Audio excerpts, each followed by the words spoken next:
banking, trade, and taxes. Sam and Krisha and probably many MSNBC viewers seem to not actually get what the conservative argument about tax reform is. We want to get rid of all the little carve-outs, the ones that Bush made, the ones that Obama made, the tax credit for turning your car, that Reagan made, tax credit for turning your car into electric running, get rid of the mortgage deduction, get rid of all these, and you lower the rates. What that means is that where money goes is not being allocated by the chairman of the Ways and Means Committee and by Max Baucus, but by where there's consumer demand and where there's investor demand. So the economy is... But here's my counter to that. So I don't disagree with anything that you just said, and I can see the logic and the benefit of that.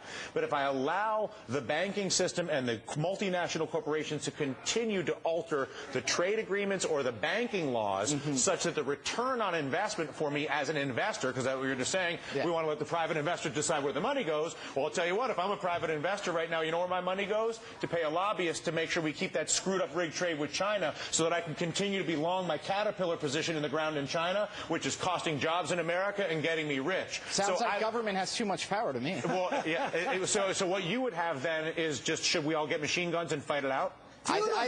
So if you don't, because in other words, because the obnoxious thing about the response that you just offered up is it suggests that the answer is to eliminate the government, which is insulting and rude, an indication that you're not serious. To get the government, and if you are serious, you understand that the government is a necessary rule maker for engagement, and that industry uses its access to government to manipulate the price of credit, the price of energy, the price of food, the cost of capital, and all of those things are done in order for a few people to extract the wealth of this country to other nations and to smaller locations, basically like taking a bribe. So effectively, the CEO of Caterpillar is taking a bribe from China, where he says, I will go lobby the president to make sure we keep rigged trade.